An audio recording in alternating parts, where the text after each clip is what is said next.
You've had some dialogue with Hillary Clinton. You've supported her candidacy thus far. Will the answer "my hands are tied by Congress" be sufficient for if it's President Clinton, if it's a President? It's not Bernie sufficient. I Sanders? don't think it's sufficient. I really don't think it's sufficient. I think there are more things that can happen. I've been saying that publicly.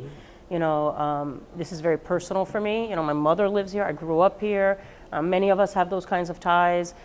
This is very real. I mean, when the governor of Puerto Rico says to us the other day that he's going to have to make a decision as to whether or not he's going to pay nurses or pay police officers or pay he has to pay the hedge funds first, that's real. I mean, we're talking about people really, we're talking about the safety of people in Puerto Rico. We're talking about the health of people in Puerto Rico. And so this is not something abstract. And I think it's very disheartening and alarming to me that the representatives in Congress don't get that. And this is what, unfortunately, the colonial reality of the island with the United States, this is what you get, is a sense of misunderstanding, ignorance, all of that stuff combined. And I would say prejudice, possibly even racism, is part of that as well. And it's a real issue. And I think that people may be afraid to say those things, but it needs to be said.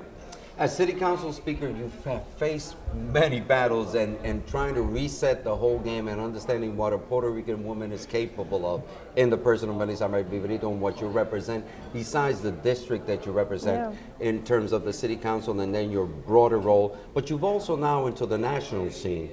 You along with Villaraigosa and one of the Castro brothers. Congressman Castro, not Secretary I always Castro. call him, I actually call People have made the mistake. No, I actually, in an interview, I'm calling the Secretary of HUD, I'm actually calling him by name. He said, oh, that's the other brother. That's the other. I said, hey, dude, what do you want me to tell you? I don't think your mother could tell you apart. But having said that, you have a unique role, a position. You have this three-person representation of this pack, and you're going to discuss national issues.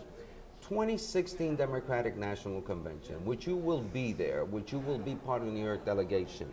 You have a chosen candidate in terms of your preference, who should get the nomination, that being Hillary Rodham Clinton. Hillary knows about the Puerto Rico issue. I think you were present in 2008 when she wasn't successful in Hostos Community College, the whole thing of the status, all hands off. Let's not deal with the status. What are your conversations, if you can intimate in what you've talked with Hillary? I'm sure that you've led her a whole list of things. What have you asked her for specifically that she take to the convention or the delegation? Are you at that point, Melissa, that you've said this has to be included in the platform, or will you be doing that? No, listen, I will be doing that. Obviously, there's things that I'm interested in.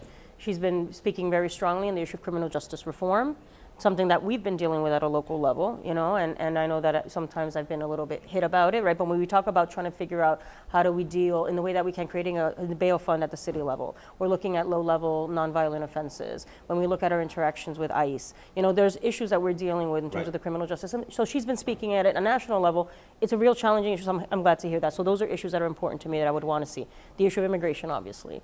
So there's some clear issues, obviously, in the issue of Puerto Rico. And, that definitely was part of my conversation initially when I was making my decision, and that she's been very strong on those issues as well as I've been speaking always about Oscar López Rivera, right? And that's important to me as well, and I definitely want to see this president resolve that issue. So I definitely am going to be interested in seeing very clear definitions of certain issues within the platform and positions taken, and those are ongoing conversations. But the issue of being part of the Latino Victory Fund, for instance, is really bringing the issue of the Latino vote right to the forefront, that it is going to be a decisive vote, that there are elections, we want to get more Latino candidates in office, that our voice will not be taken for granted, our vote will not be taken for granted. It's going to be the decisive vote in the next presidential election, and we need to make sure that that is heard very loud and clear.